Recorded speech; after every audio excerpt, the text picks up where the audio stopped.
I like the idea of the beaten down protagonist in an air vent. Come out to the coast, we'll have a great time. You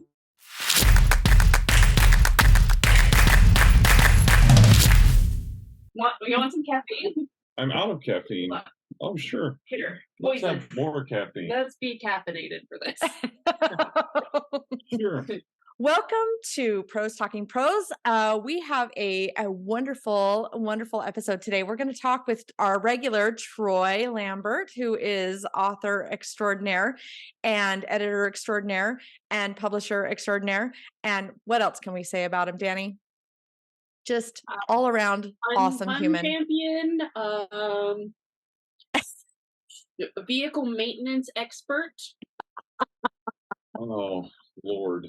Okay. And then also we have our wonderful and beautiful and fantastically terrifying Danielle Parker. She goes, we're going to call her Danny here. We call her terrifying because she's sergeant, right? Sergeant? Staff sergeant. Okay. That's even scarier. Retired Army, and we are so excited to have her here. She is an author extraordinaire. She is actually a master of humor, and that's what we're going to be talking about today. Is humor. Master. Master of humor. So we're going to talk about humor and writing humor and kind of some techniques and the reasons why you would write humor. I'm going to approach this from a writing or from an editing lens, where I'm going to kind of like talk to you about what editors are going to be looking for in terms of humor. Earlier we were talking and Danny, you brought up a good point, how you don't think that Troy's book is funny, but Troy thinks his book is funny. And that is something that as editors, sometimes we have to broach that subject with our authors when we're editing their work. So that's kind of where I'm going to come from in this discussion. But I'm going to let Danny and I'm going to let Troy kind of run with this a little bit. Danny came up with some really great points about why we would write humor and how to write humor into your novels and your manuscripts. But you guys, I want you to expand and kind of jump on me whenever you hear something that you want to like add to as far as things go. Let's talk about first, what makes you an amazing expert on writing humor? I'm going to go ahead and plug a few of your books. You have 3 books out right now. Yes. Yep. Plus some that you've co-authored as well, right? Or are those in the works still? I have 2 that are mine and 1 that I've co-authored, and then about 12 in various stages thoughts in the writing process that are on my computer. Awesome. Yeah. Danny's always got great ideas. She also has an amazing way that she approaches the market, but we won't talk about that today. But honestly, that's probably something we should talk to you about later, is about how to write to market. So there's Prayers by Night. What was the other one? That's book 2 in the series. What's the book 1 again? Heart. Yeah. Okay. Yeah. That's right. It comes from that werewolf poem thing from Wolfman. The titles come from the Wolfman poem. Yeah. Pure of heart. She loves werewolves, folks. She has a thing for werewolves. I remember you and I having a discussion about werewolves one time, and you were talking about all the different lores and all the different types of them. She knows all about them. And then you have Witch Please, which we were talking about your cover earlier. I love it. Danny was talking about how she injects humor in almost every one of her novels. She finds that it's an interesting, literary device that you use. And Troy, I know you also inject humor into your books as well. First of all, can you guys tell me why, like your number one reason why you put humor in your books? Number one reason, it's fun, number one. And number 2, kind of like we were talking about before we started, is it breaks tension. And I have really serious books. In some of my books that are really serious. Others I've written 3 books that are literally just funny. I mean, and I wrote them because I wanted to, and they're fun and they were funny and people like to laugh. But in other books, in my other books, I like to insert tension in moments insert humor in moments when it's extremely tense and you're like, your reader needs a release, a little bit of like, just a break, just a little bit of a break. And in my other books, I don't give them much of a break. I'm writing thrillers and I want them to kind of feel tense for the entire book for the most part. But I like to inject it just a little bit, just to give them that little bit of a break, and kind of make it a little unexpected.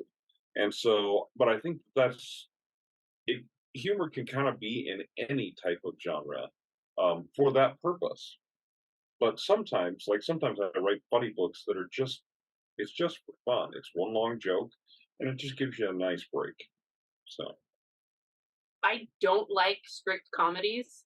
My husband thinks that there's something wrong with me. If you sit me down and you're like, "We're gonna watch this comedy movie," I'm gonna flip a table because I get tired of it. Right? It's exhausting. I like to put humor in situations that, yes, to break tension or to build tension, um, because humor in places where it shouldn't be, I think, lands better than just funny. Right. Partially, it could be from being a military brat and being in the army for so long. Soldiers, we embrace the suck. We're constantly cracking jokes in situations where we probably shouldn't be cracking jokes, but what else are you going to do, right? Like be miserable or be laughing. I kind of enjoy that mindset in writing, because like the Deadpool and the Die Hard and the jokes in Predator, they not only do they cut tension, but they also lead your tension, because if you're not joking around anymore, but you've been joking around this entire time, oh, we're serious now. This is no longer funny. It's not just a break; it's a guide. I can kind of take you up by this is funny, this is funny, this is fun, this is no longer funny. Very nice. Okay, yeah. So that's fantastic. And I like. I mean, I'm like you. I don't like stupid humor. My husband is a big fan. Also. Don't think Ace Ventura is funny, and I'm not sorry. Right. oh, Um, righty Yeah, then. and then yeah, Alrighty then. Yeah. What humor does is it does broach those uncomfortable subjects. It does break the tension. It helps it helps things feel real because Danny, like you said, everybody has a sense of humor to a certain degree, right? So you said, yes, you are funny. So what do you mean by that? a lot of people will avoid putting jokes in their book because they're afraid that it won't land. You know, like someone's told Yeah. them before, like you're not funny, so they take it to heart, and then they just don't put any. They don't. They avoid it. If you want Oh, to write a joke in your book, you should absolutely put the joke in there. Just because I don't think it's funny doesn't mean he won't think it's funny. Right. right. Someone somewhere thinks you're funny. There are books on Amazon that I look at and go, really? But people buy them. Like there's always someone out there that will read and appreciate your book, your humor, and I would rather you throw it out there and try it than have a super unfunny book. hmm Like it's just dry, and then it's more dry. I've read stuff before in critique groups and been like, you know what you need right here, right in this little spot. You missed a Joke. You missed a joke right here. Like it's a big, Yeah. it's all teed up, and you didn't even swing at it, my guy. If you missed, it would probably still be funny. Like just, Right. I think it's Right. one of those ingredients that we were talking earlier about in genre, in successful genre, and across genre. It's one of those ingredients that you don't have to have, but I would recommend having just a hmm dollop of humor in there somewhere. hmm Even if it's one page in your very long, creepy thriller, serial killer, slashy thing that you've written. You have one joke in that entire book. I bet that's a good idea. I bet someone out Yeah. there like me would read it and go, I remember that part. That was a good part. Yeah. And like what you said about jokes landing, like, so I'll use the example in my book, Tilting at Windmills. It's a retelling of Don Quixote, humorous, right? But it's action adventure. So there are serious moments, but there are a few jokes in that book that hit with pretty much universal. Like when I ran it through critique group, everybody laughed at that part. There are certain jokes that certain people in critique group said, that didn't land with me. And other people in critique groups said, don't you dare take that out. That was me. Right. So there are certain jokes that are like, they're not going to resonate with everybody. But if you have enough of them in there, somebody, it's going to give them something to laugh at, you know? So it's, I mean, and there's a couple that I ended chapters with intentionally knowing this is going to make them turn the next page. This joke is going to make the reader turn the next page. And it was one that I knew hit. And one of them, the guy Alfonso gets thrown off of his mount, and he lands in what at first he thinks is mud, and then he says, "No, clearly this is bullshit." Right? That's Like, awesome. and so you know what happened. Like, if the reader knows what happened, and then you bounce into the next chapter right away. That's Right? awesome. So it's just some jokes are going to land with everybody and kind of universal. Other ones just aren't, and Well, and that's okay. the tone can be a thing. So I have reviews on Pure of Heart that are like, I wasn't expecting this to be so funny, and then there are quotes from my book in there that like these are the jokes that they enjoyed from my book. And then I had another one leave me a lower rating and go, I did not enjoy the humor in this book. They sound like, what did she call them, little girls? Yeah, Little, something like that. like whiny Sound like little little girls or whiny something. little And it girls. was like, clearly have not spent any time around a bunch of soldiers sitting out in the sun for 6 hours. Right. That's funny. Like, it's just different, right? Some people are going to like it and some people aren't going to like it. If I tried to write to what everybody wanted, I would never finish anything. Yeah, nothing would get done. And that kind of rings true with what we were talking about last time, Troy, about perfectionism, is you can't please everybody, so don't try. Yeah, think So, about your favorite comedian that you know, right? mhm, And think about the fact that they don't have a universal set of fans. Like, no, some people like George Carlin, thought he was great. Other people hate him. right. Same jokes, same guy, just lands different. Right. Exactly. Exactly. And that comes from our perspective and lenses and all our life experiences that all culminate into who we are.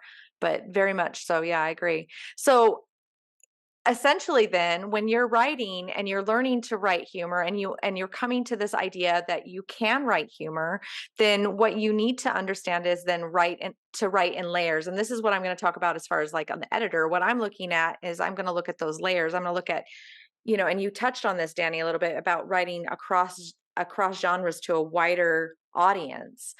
Sometimes like that means that's what I mean by writing in layers. I mean, you've got little kids who will be appealing, they'll like the slapstick comedy, or those immature adults that like, Ace Ventura, that want that kind of comedy in their books. And then you've got those kind that are more like the Eddie Izzard kind, that are looking for the smart humor that kind of just sneaks up on you and gets you from behind. And so it really just depends on who you're trying to attract to your book, but you can have all those layers in there and still appeal to all those audiences in different capacities if you choose, just in order to, like you said, Danny, write across those different genres and appeal to wider audiences. I think that would be, something that I would be looking for in terms of like a book that would be humoristically appealing in terms of the market. So I write horror comedy, and I love horror comedy. It's my favorite genre, because it takes something that would be scary and maybe gross or uncomfortable, and it makes it to where I enjoy it. And it's because it's that roller coaster action, right? Like I'm giggling, and then someone's arm goes flying across the screen, and I'm still giggling. You know what I mean? Like, Yeah. it makes it palatable. You said Eddie Izzard, and so I was thinking of Hannibal. Oh yes, Technically, you killed him, yes. right? Every now and then, you have a sassy cannibal like saying stupid one-liners in that show, and it made it to where our friend Tirza was like, "I'm not watching a horror show. You're not making me." And then she sat down and watched it because I was like, "No, you don't understand. It's beautiful, and also it's kind of funny." Yeah. And then she sat down and watched it. Now she quotes it at me, and I'm like, "Yeah, because you took this character that shouldn't be funny and shouldn't be interesting, and we shouldn't be rooting for Hannibal." And then he says something sassy to Gillian Anderson about, technically, you killed him. Yeah. And you like the character. I did not expect to be going, "Oh yeah, Hannibal, yeah."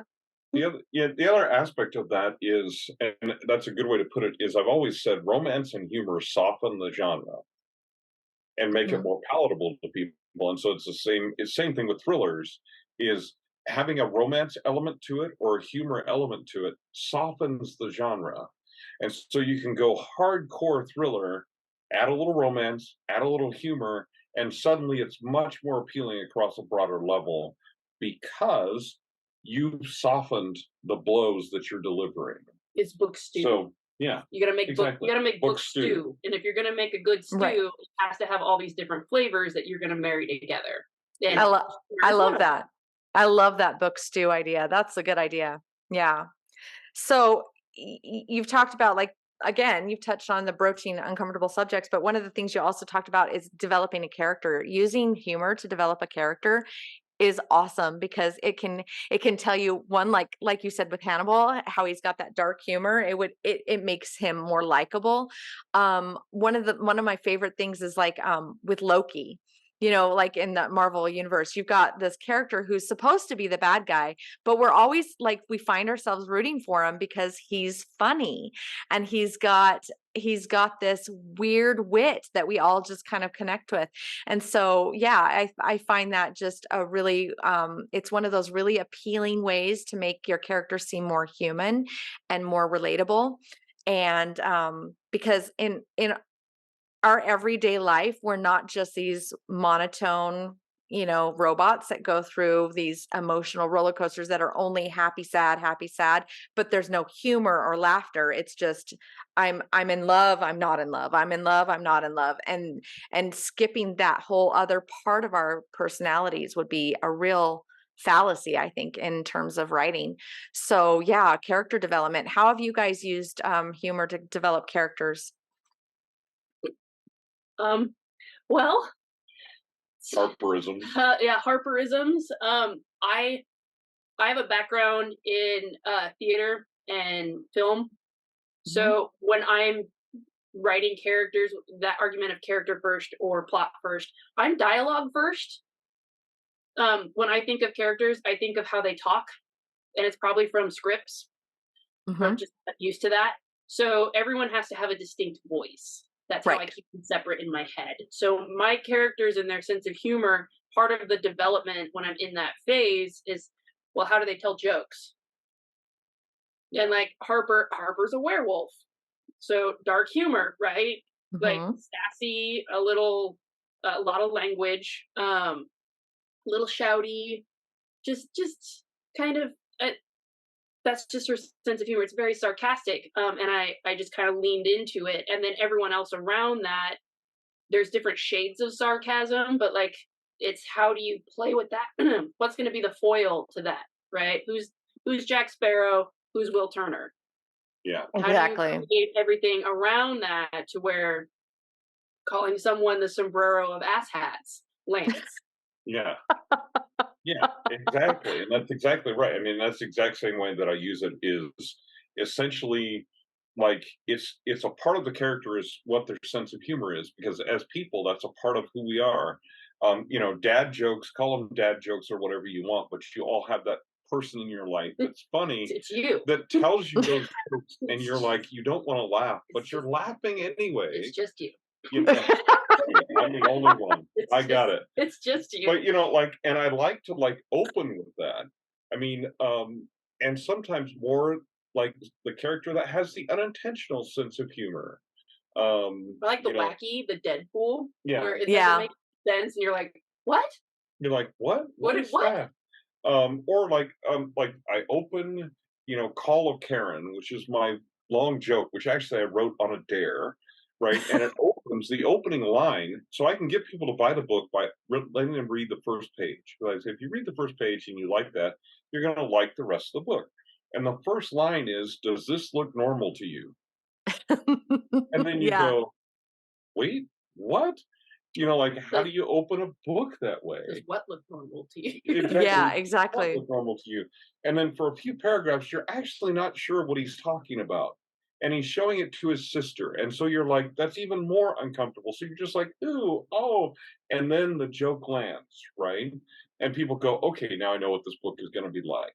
Right. But it's unintentional humor. It's just the humor of this is just the situation, like we're talking about situational humor, where it's just the situation itself is funny. Right. And Or not. Or not. There's this is a really good werewolf movie that no one has seen. It's Oh. called Dog Soldiers. Yes. It's kind of like Shaun of the Dead, but it's with werewolves and British Oh soldiers. no. But like, maybe it's because it's that soldier humor. It's not funny. It shouldn't be funny. There are werewolves attacking this little farmhouse, right? And at one point, like, there's this hand that comes through the mail slot because they're trying to get in. Then the guy is trying to hammer the door shut with these boards that he found, and he stops and turns and goes on the werewolf's hand. I sprayed whatever I was drinking at the time all over my desk because I wasn't expecting it, and it.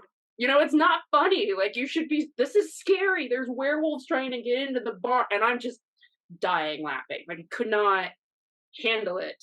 So that's, it was unexpected. See, and that's what I was going to say, the unexpected. So one of my favorites is like, and I laugh every time, I can't help myself. It's when Joaquin Phoenix reacts in Signs. It's M. Night Shyamalan, and he's sitting in the closet watching the TV, and he sees the alien cut across, and he jumps back, and he's like, "Kids, vamos, vamos!" And he's like telling the kids to move so he can see. He's like, it's one of my favorite parts because it's like it is so tense right then, and you're not expecting him to react in a funny way, but the humor of the situation, like you said, it's unexpected. It breaks the tension just enough that there's nothing else to do but laugh.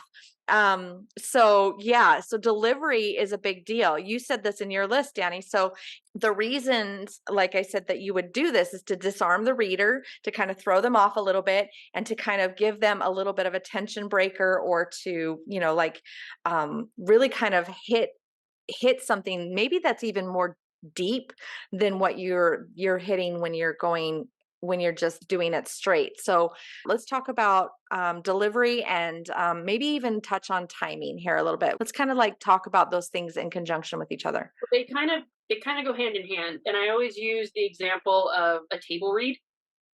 Okay. Have you ever seen actors do a table read? Yeah. So imagine, and I go back to Deadpool because that's the most recent movie that I've seen where, like, my husband and I were cry laughing in a movie theater with a bunch of other adults. Right. Imagine Ryan Reynolds sitting at the table read for Deadpool, and he reads the line flat. Right. There's no inflection, there's no shouting, there's no Ryan Reynolds. There's no Ryan Reynolds, right? He just reads the line. Or that romantic comedy he was in, The Proposals, also really funny. Oh yeah. Half of what makes Ryan Reynolds funny is his delivery. It's not necessarily the line, it's how he delivers the line. You could probably write that man a very straightforward cop duo movie, and he would make it funny. It's because of who he is. The problem we have is that's a visual and audio thing. Right. Okay, good. You can't do that in a book. Right. But you can. It's character development, it's timing and delivery, right? And those are the two things. It's not, and I have a thing about this. It's a personal thing. But if you use italics to try and put emphasis on the right syllable, I will scream and throw your book at you. Yes. I actually get mad at that too. I don't allow that. Don't use italics. Don't sell me the line. Don't tell me how to read a line. If you deliver it correctly in the timing of your dialogue, it'll land. Right. It's about that rat-a-tat. Right? So this line comes before, and then this line. Okay, well, if this was said in this way, and you can use a dialogue tag to tell me, or I might just read it that way, right? You kind of have to read it as a reader. The way you phrase your sentence. Right, or your word choice. Word choice. And then you follow it up, right, with the quip. Right. Right. Someone says something very serious to Harper, and then she quips back about Sharknado, right? Yeah. So it's word choice, it's a reference, it's body language in the beat after the tag or before the tag. It's all setting up delivery and timing. So it's in the setup, right? Loud. Right. You're reading your dialogue out loud, and read it to someone who is not necessarily familiar with the rest of your book or whatever, and see if they laugh. Just watch their face and see if they smirk or if they laugh or whatever. And then you go, okay, that hits, that works, right? I can watch, like when I'm at conferences and I have people read Call of Karen, I can tell where they are on the page by their face. Well, that's because that's not the first face that I had read that book. I'm not doing it cold at a conference and going, hey, let's see if this first page hits, right? I've had tons of people read that first section and make sure it hits. So part of that is watching that and going, okay, having people read it out loud, having it read out loud to you, and go, Hmm. okay, what is the timing? What is the beat of that? Does that make that funny or not funny? Because I've seen it ruined by an author adding the wrong dialogue tag at the wrong place. And then you go, that could have been funny, but, and you don't want Right. people to say that, because what that means is it would have hit with me. You had me. It would have hit with me, but it didn't because you messed up that timing and that delivery. The other thing is, it's like you said, it's about character development. It's about how your character constructs their sentences. Each of your characters, you shouldn't need dialogue tags once you're well into your book all the time, because people should know how your character talks. Hmm. If they don't, you haven't developed a distinct enough voice for them. And then we don't know who's talking when, right? But we should.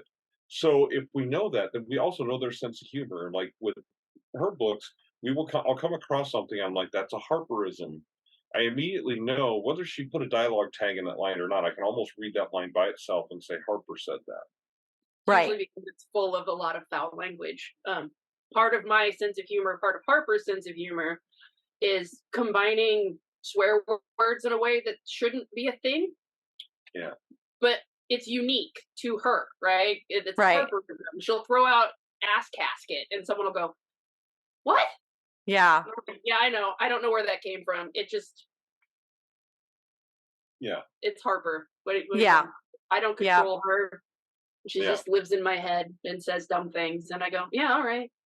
Yeah. Well, and that's very much, yeah. So it's in the setup then, is what you're saying, and what I would be looking for as an editor. I would be looking for the setup of that character. So that means building it over the course of, however long you need to do. But you can do it, like you said, Troy, right from the first line. But then you need to, again, maintain that and actually continue to further, like, develop that character in such a way so that, like Danny says, you can hear that character talking, and you can imagine what that voice sounds like. And that Write comes sheet. with, yeah. I do something called scripting. Okay. So if I cannot, for the life of me, get this chapter to do what I want, like it's stuck in my head somewhere in the gears and they're just not turning anymore, I'll just take everything out and I'll just write the dialogue. I will literally write the entire chapter in dialogue, and then I will fill it in. That's perfect. Just Yeah. fill in the blank, and it helps. It helps get your dialogue to feel more organic Hmm. because I already wrote the conversation, and it also helps me to set up my jokes because I can see them. Right. Because then I can Eh, go, that's a joke. Okay, is there a way to make this land correctly? I'm already giggling because it's full of foul language and silly. But like, how do I really sell this? Where's the timing? Where's the setup? Well, then physical reaction. Because some people don't think words are funny. Some people think Ace Ventura is funny. Okay, well, I need some hand flailing and and maybe a funny expression or Yeah. some sort of emphasis. Something that would translate to visual. Because right. yeah, it's really interesting that it is about the setup, and it's just like if you write mysteries, okay, people that write mysteries should be good at humor, because humor is about clues. We Mhm. know something's coming, right? We know something's coming, and all of a sudden we pay it off. You think about comedy routines and stuff like that. It's like it pays off, and sometimes it pays off because of context. Like there's the Idaho Pun Slam that doesn't exist anymore, right? But I Right. went and did that. Well, why does that work? Why do puns work in that context? Because the audience is expecting puns. If I Right. got up on an open mic night anywhere else and did that same routine, it would not hit because it's too much of one thing. Right. But you can develop that context and have this dad that's shooting out dad jokes every time his kids say something and there's something tense or whatever. Right. And it works within that context because of who that character is. Some of the Harperisms, like if you said those in actual conversation in a bar, people would be like, "Did you hit your head when you went to the bathroom last night? Like, what happened?" But in the context of the book, they work because we recognize this is Harper. This is the situation. She's just been locked in a cage in a basement and then just gotten out. And you know what I mean? So that humor works here. Well, it's character too, right? It's character development because I understand Harper has trauma. So how do Mhm. a lot of people that have trauma cope?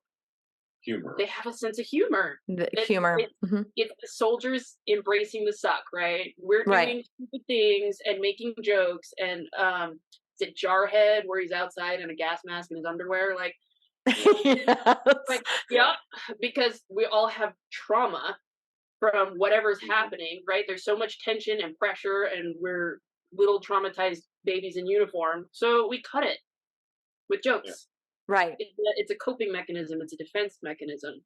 Mhm. And a lot of people outside of that perspective may not understand the jokes in any other context, but I completely understand, just now being, kind of inserted into that military life, I can kind of see that and how that works because outside of it, I wouldn't have understood why that was funny, but now I can, as seeing my son go through what he's going through, I can totally understand.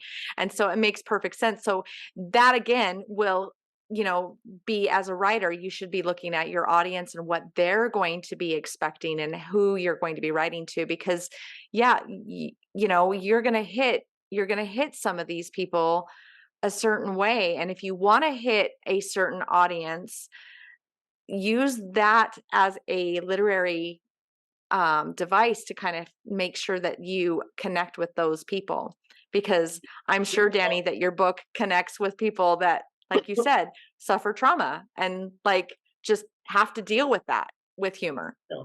Well, think about this. Like, so we talk about cozy mysteries, right? And they have funny moments in them, right? Mhm. But the funny moment in a cozy mystery is not the same as a funny moment in one of my thrillers. Right. One is dark humor, one is very light and fluffy and feathery humor because of the context that it's in. If you inserted the same joke, if you inserted a Harperism with a bunch of foul language, ass casket in the middle of someone's cozy mystery, it's not going to work. It's not going to work. Right? Unless that The audience character, is going to say, "What happened?" Yeah, unless that character is a little bit weird. Now, I mean, that would be an interesting cozy mystery. That a character like that, but I'm not sure it would classify because those are usually they also have the clean. It's like if you put hot Mhm. sex in a clean romance. Yeah, right? it doesn't work. All of a sudden, there's hot sex in there, and people are like, "Whoa, whoa, whoa! I picked this up because this is the clean romance." You have right? to understand your audience. So, know that's, your audience. that's for sure. I'm of the opinion that a little dash of humor works in every genre. Mhm. But you probably shouldn't write Jack Sparrow into a straight thriller. Yes. Right. Right. But you could have someone that cracks a joke every now and then. I mean, look at Die Hard. Mhm. Yeah. Yeah, or you can have the guy, the partner that's the comic relief. I mean, Right. look at Lethal Mel Weapon. Gibson. Lethal Mel Weapon. Gibson, Yeah, Lethal Weapon. Right? Here's this dude. He's Mr. Serious. He's about to retire, and here's Mel Gibson over there going, "Ah," Yeah, the crazy Yeah. guy. and he's like losing his mind. And even though we find out that that's really, I mean, the one night he's sitting there with a pistol, Right, it's Right. trauma. about to blow It's his brains trauma. and it's trauma, but yet he's the funniest character, and he's always the comic relief. Even over the course of that series too, right? Because we have arcs. Right. So even as he grows as a character from that trauma, right? As he heals from that trauma, part of it because of Murtaugh. Yeah. Yeah. That sense of humor doesn't fully go away. It matures. Right. But he still does crazy things. Like, was it the second one where he's snuggling with a Rottweiler and eating the dog biscuits? Yeah. Yes. And So great. And I mean, any other context, you think about any other context, and you'd be like, this dude is literally like, let's get away from here. There's something wrong with him. He's out of his mind. Well, they'd have kicked him out of the police force in reality. But yeah. Right. like you in real life, like those of us that have been in the military, we know that crazy guy that I'm not hanging out with him on Friday night at the bar because he's going to get in real trouble. But Right. if we're going to war, I want that dude by my side, Right. right? And so you're developing these characters that your reader is rooting for, even though they go, I should not be rooting for this character. This is a horrible person. But Right. yet, we love them because of their sense, because they're funny Because the sense of humor. in Right. that context. Right. Where if that was your classmate in college, not the same. We argued about that in class. Remember what we were talking about? Dark characters or anti-heroes. Anti-heroes. Oh, yeah. One. And then I was mentioning, I was like, cool, which one's Archer? Yeah. Which one's Archer? Which one's Deadpool? Is Deadpool an anti-hero? Yes. Technically, yes. Is he? Yeah. Or is he a dark hero? I would call him an anti-hero. He's selfish. He doesn't hit all the marks, but yes, he's selfish, but he still does what's right you know what I mean? So On the occasion. anti-hero, When it works for him. when it works for him. You're about to be killed by a Zamboni. That's not helping. Right? So, okay. So yeah. So then I'm going to talk about this a little bit longer than, know your genre. Because one of the things that I do as an editor is I'm looking at, when I take on a manuscript, I'm looking at the genre. I want to make sure that I understand the genre, because if I'm editing something that I don't understand, then I'm doing myself and the author a disservice. It doesn't work. I need to know the audience and what they're expecting. So in terms of knowing your genre and knowing what they're going to be expecting in terms of like those tropes and those cliches, use those tropes and cliches to actually help set up your humor. Because if you really actually do the research on that genre, you can actually play on those things to really kind of make a joke. Romance movies do this all the time, where they'll take those tropes or those beats and they'll make jokes on about those things, just so that people understand, oh, this is ridiculous. I can't believe this is the same movie I'm watching over and over again, and yet we're going to hit that trope and we're going to make it really obvious that we know what we're doing, and it makes it funny. So yeah, Danny, you say you do like these monster chase books and these books where you're talking about hunting these monsters, and you've also got like there's a lot of books that I've read that are like these, that are deep in horror and don't play well with humor, because for some reason the author wasn't able to, or didn't feel like they could. So talk about what you've maybe done in your monster capture books that maybe played on these tropes and cliches that exist in that genre. Have you done that? Have you utilized that? I do it all the time in not so much monster marshals. I'm just looking at the fun action romp, right, with monster elements, because I love monsters. Right. The werewolf series, the vampire series that I'm working on, those are more horror comedy. That's more like the tagline for my werewolf series is "Werewolves don't sparkle." That's very cute and ironic. That's funny. Right? There's a lot of horror elements in werewolf stories. So in one of her books, one of the things that Harper does is she goes out when she's actually a werewolf, and she brings back a gift for her girlfriend. I forgot about that. Okay. The gift is a dismembered deer. A dismembered deer? Yeah. Yes. So when she wakes up as a human, she and by default, her girlfriend Emerson must now deal with this dismembered deer in their yard without alerting their neighbors to the fact that Harper is a werewolf and went out and killed this thing and brought it back. It's a full 2 chapters of It's 2 chapters of cleanup. It's of cleanup and shenanigans. But what's beautiful is at the end of it all, there is a really tender moment between Harper and Emerson.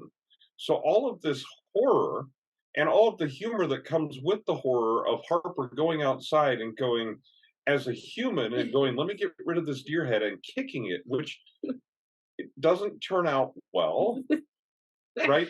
Like those elements all come together. And then at the end of this 2 chapters of ridiculous rompiness of getting rid of this deer, which shows like the real problem of having a girlfriend who's a werewolf. She brought me a present. It's a Ooh, deer. disgusting, right? But And dogs all do the though. I things are mean, involved like, with, come on, they bring home the dead Right. animals. cleaning that up and hiding it from the neighbors. And then we have this tender moment at the end of it. And Right. so it's a thing that it's not funny It's because gross. a dead deer is gross, like in your Right. yard.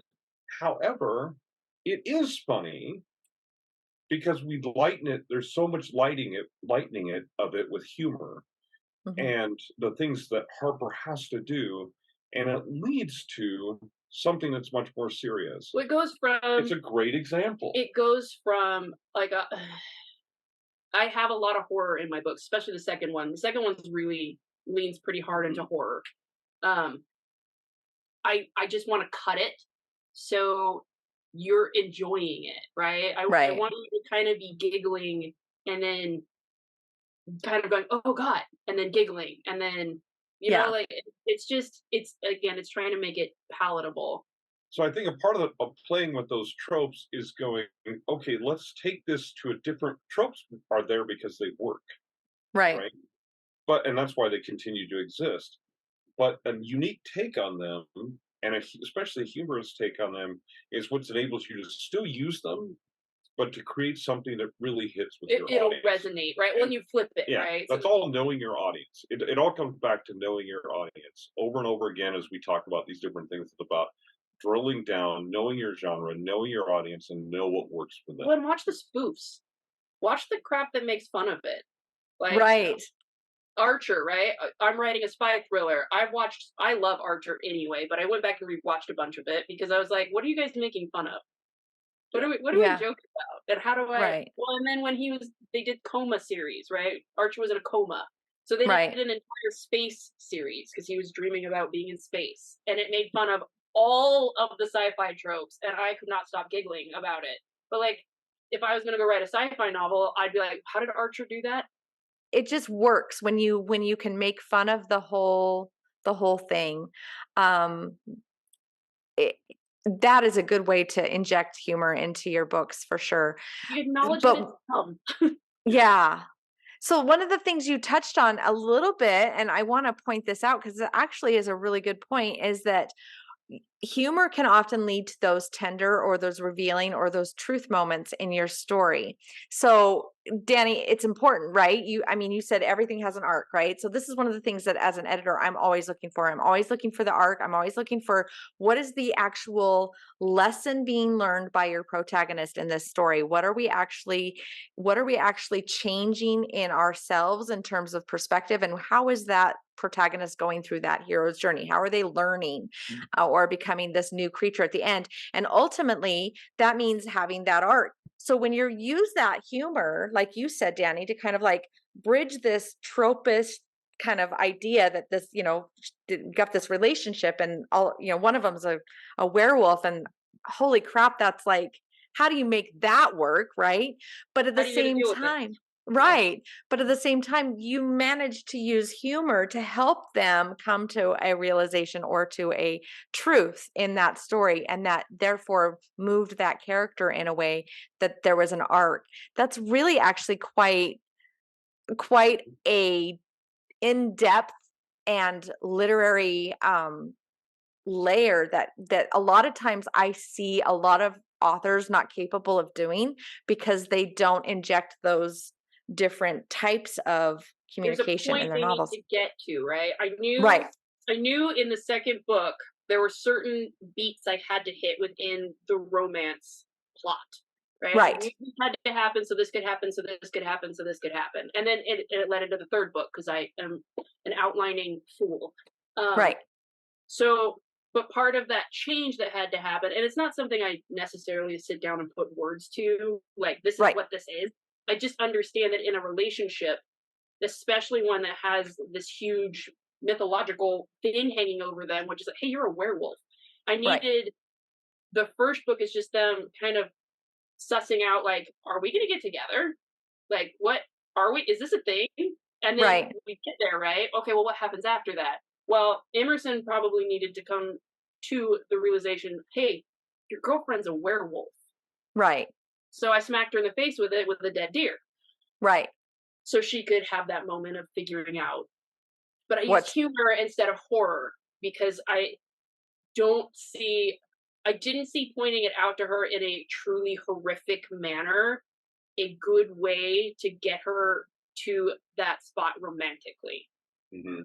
Right. Because If I like punched her in the face with like a dead body, not a dead deer body, but like a dead person, that romance isn't going anywhere. right, exactly. And that would be natural. You're thinking organically. So that's one of the things that like an editor's always looking for is realism. We're looking for what would that really happen? Would that character really do that? And it makes all kinds of sense that Emerson, if she was faced with that, if she saw that a dead body come into the yard, she would be horrified and wouldn't want to fall in love with that person. Now she's a murderer. So it makes things way different when you can inject humor and, like you said, kind of use those tropes, but at the same time soften them with the humor so that people can actually see how organically that would work. And relationships as a whole don't work when you're all drama. In fact, we all talk about it, don't we? We all say, "Oh, I don't like the drama." No Um, drama. a, a lot of us like no drama. We would rather laugh with our friends and with our family than cry. And that is just a preferred emotion.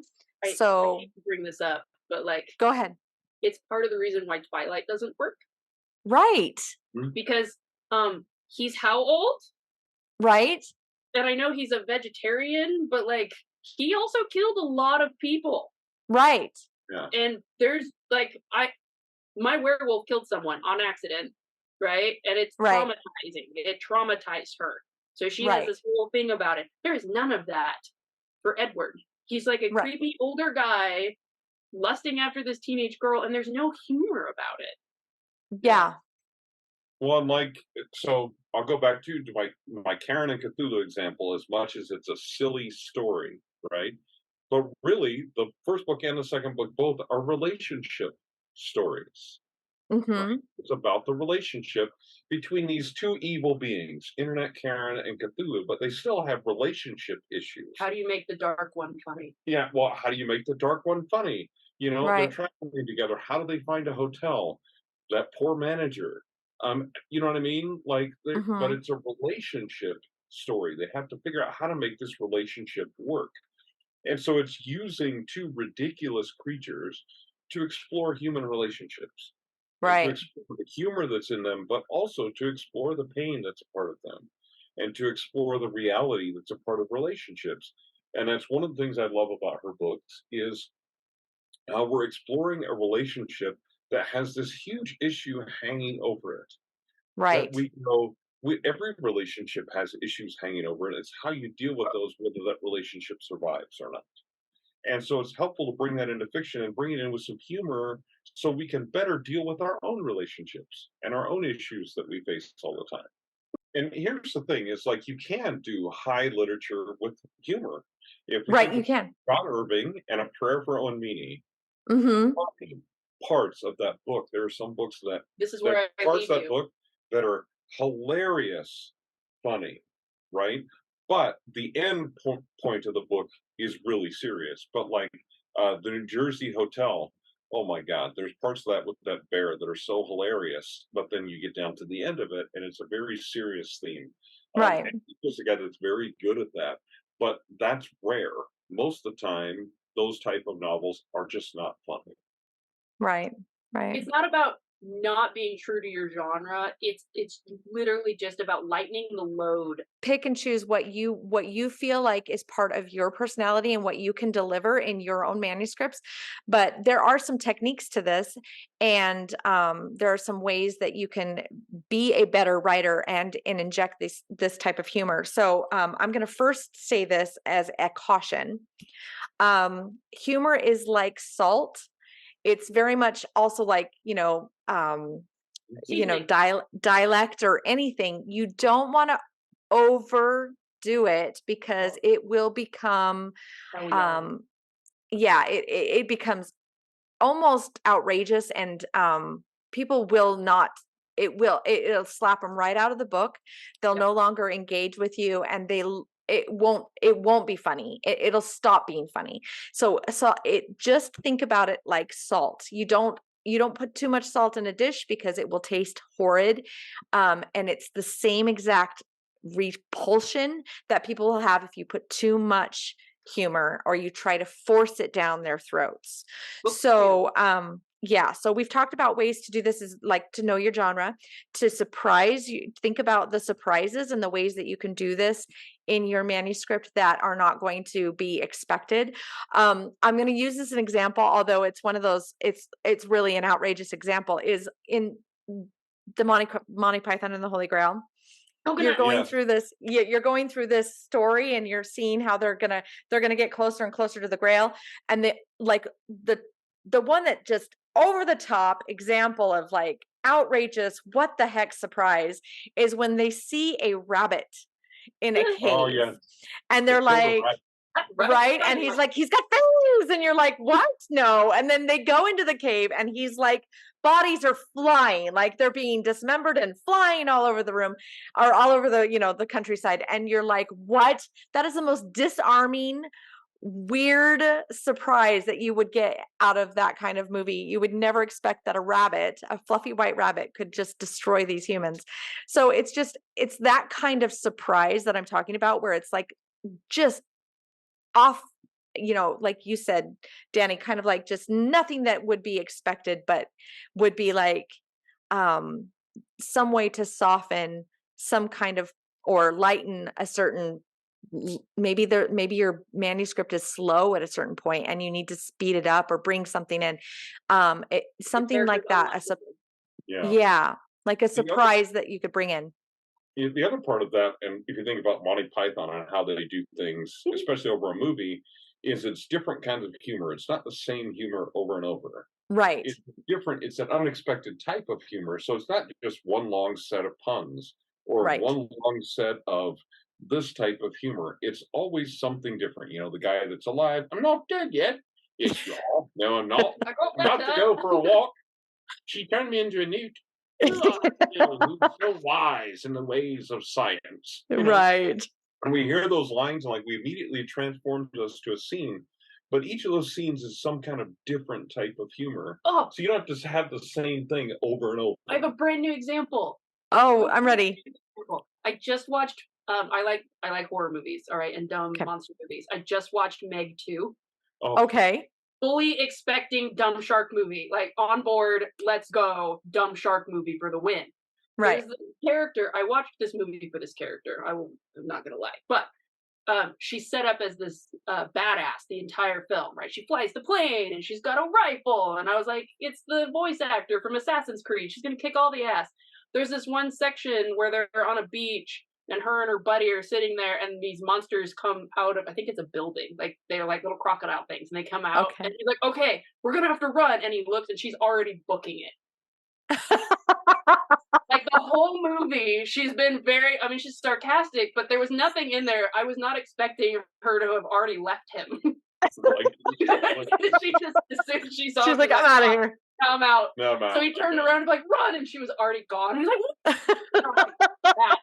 that's unexpected humor. That was, I didn't, okay. That's why I think tools where you, like Danny, you said you're an outline fool. Tools like Plotter will help, because you can figure out where those lulls are, or where the surprise might work, or figure out where, where attention needs to be broken, and you can plot those things out and figure out where that needs to happen in your book and how to inject that humor. And you may not have it completely completely figured out in terms of like what the words need to be on the page. But I like your idea, Danny, where you said that you think about the script and you think about like the conversation.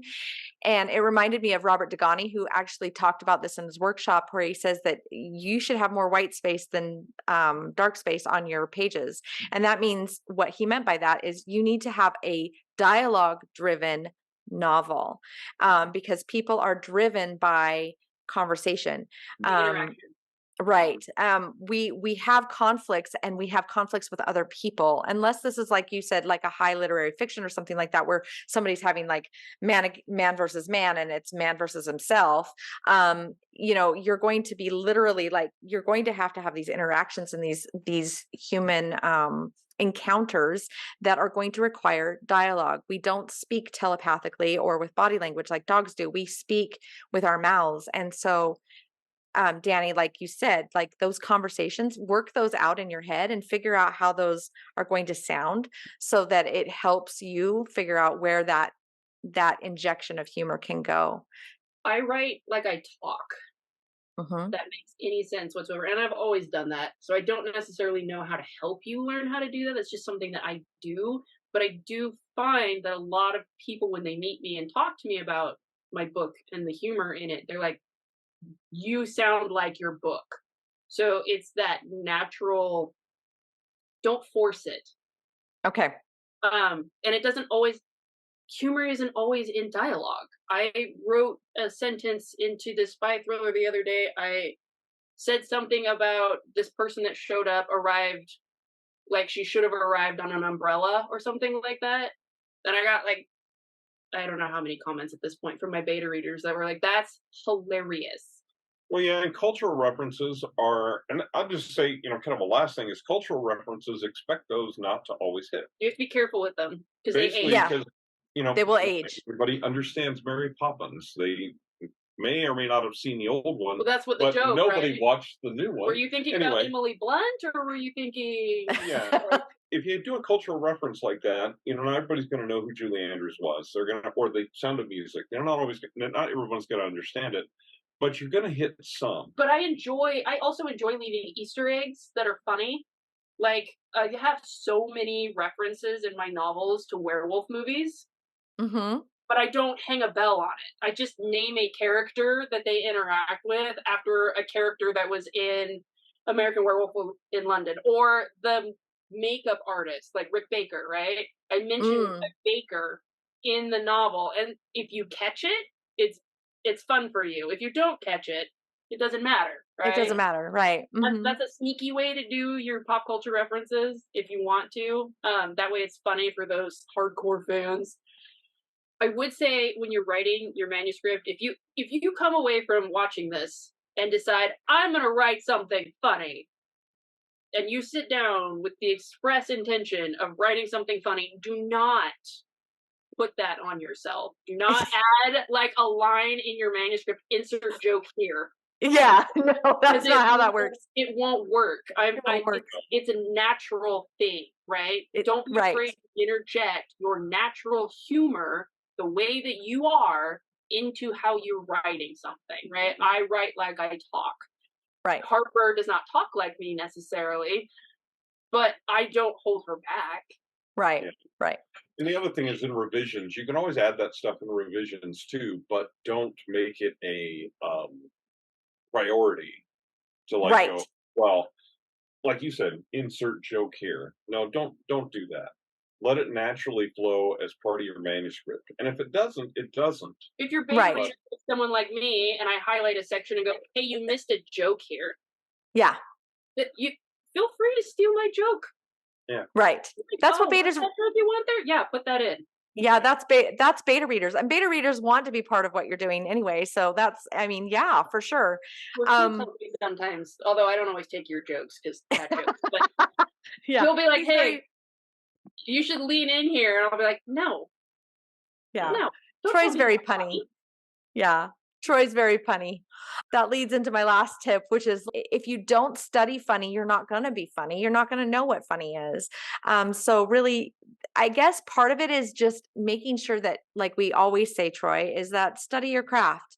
learn this aspect of what you're doing and practice it.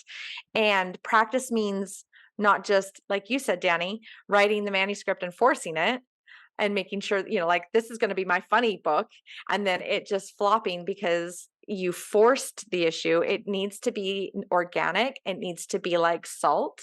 It needs to feel natural. And it if it doesn't make you laugh, then it's probably not going to make other people laugh. It's got to make you laugh. The write what you know. Right, what you know. I used to hate people would tell me that, like, write what you know, because they use it as an excuse to, the authors are not their characters. Right? What you know doesn't mean that I'm interjecting myself into everything that I write. I am not a person, unfortunately.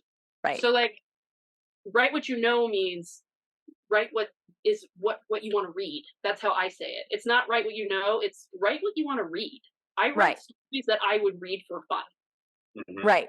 And also go learn things. There are classes, like if you struggle with humor, quite honestly, then there are comic classes that teach you about how to write jokes. Go take an improv class. That'll teach you about jokes immediately. Take an improv class, do some theater. We've both done theater.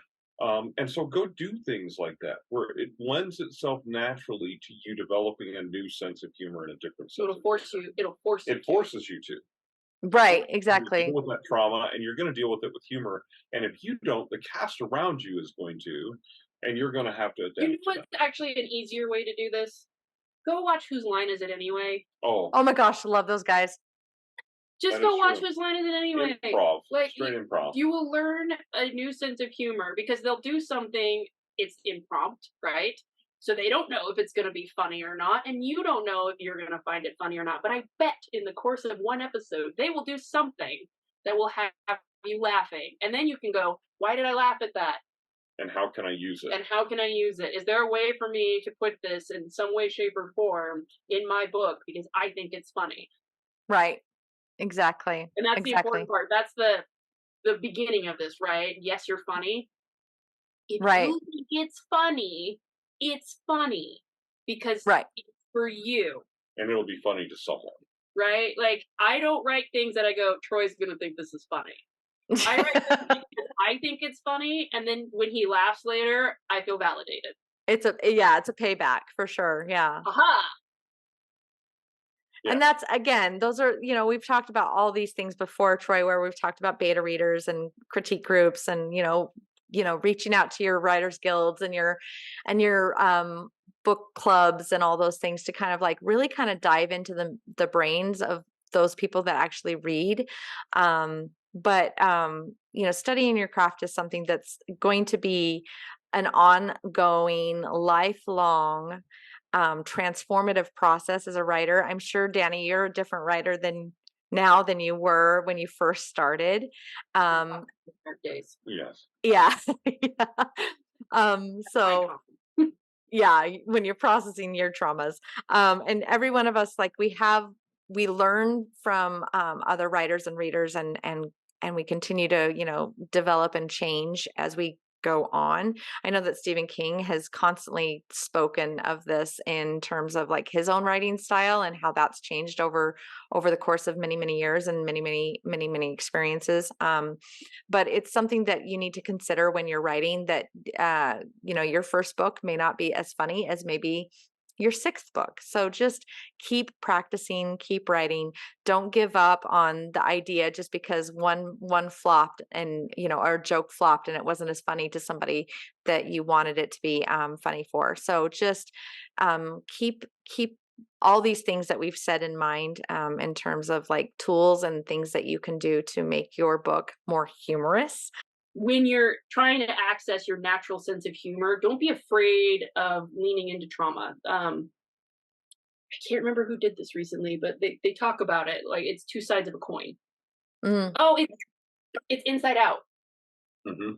That stupid Pixar movie. Yeah. And we're like, this is the most depressing movie I've ever seen, and it's a kid's cartoon. But the whole point of that, they're talking about joy and sadness, right? Mm-hmm. Same thing. Humor and trauma, joy and sadness. You got horror comedy. Right. You have those dark moments, so those highs are higher. Right. It's the same in character development. It's the same in your plotting outline, right? Like you have to manage your peaks and valleys. And you have to have both to play off of each other in these books. Your sense of humor is how you get through things. Mhm. So don't be afraid to use your trauma and use your trauma humor in your writing, because that's your voice. That's who you are. Yeah. And it's Yeah. fine. And I guarantee you, someone will think it's funny. People will thank you for it in your books. They'll thank you for being honest about trauma and for opening up about it, and also for using humor to deal with it and cope with, because it teaches them a new coping mechanism. I mean, I remember having my motorcycle accident. I was like in the ambulance, and I'm joking around with the ambulance guys, even though I was in excruciating pain. And the guy's like, "Well, I guess you still got your sense of humor." And I'm like, "Maybe the only thing I That's all I didn't got break. left. Maybe that's the only thing that didn't break. But hey, I'm good." And the reason was that was the only way I knew how to deal with that situation. Right. But there are people that will thank you in your books for using humor to lighten a situation or give them a different perspective It's of something, cathartic. because it feels good. And it really does. And so a part of this whole discussion about being funny is also just leaning into that trauma is okay. Everybody's had it. We've had so many. One of the reasons that she and I get along so well is we've had very similar experiences with trauma, and we've Mhm. dealt with it in very similar ways, because it's just what we had to do at the time. I am not a funny human. I'm really not. I am really not a funny person. I'm pretty serious about 90% of the time.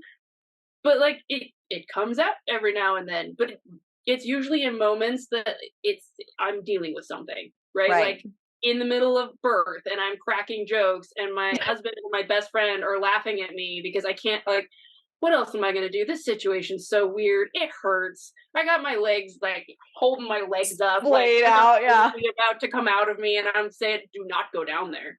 Don't do it. Yeah. Do not go down there. Listen, we are best friends and we're very close. You don't want to be this close. You don't want to Too see much. this. This is too much for both of us. Our relationship cannot handle this. I don't want my husband to go down there. Like the whole time, right? This nursing staff is giggling, but I didn't know how else to deal with it. Right. If it wasn't that serious of a, like, if it wasn't that big of a deal, I probably would have been quiet. Right. Right. Doesn't, just because you are not the person in your friend group that makes people laugh all the time, like you're not the funny guy, it doesn't mean you're not funny. Yeah. It just means that your sense of humor is different and it comes out when it comes out. And Troy thinks I'm funny. Yeah. I think you're funny. Especially when she makes fun of my trauma. Shut up. Yeah. God, you're embarrassing us. It's okay. I'll cut that out. Okay. No. Let it roll. Let it roll. I'm going to go ahead and I'm just going to real quick reiterate some of this. You guys inject if you need to, but I'm going to go ahead and do like just a quick recap of what we talked about. We said the ways to write humor into your novel is to know your genre.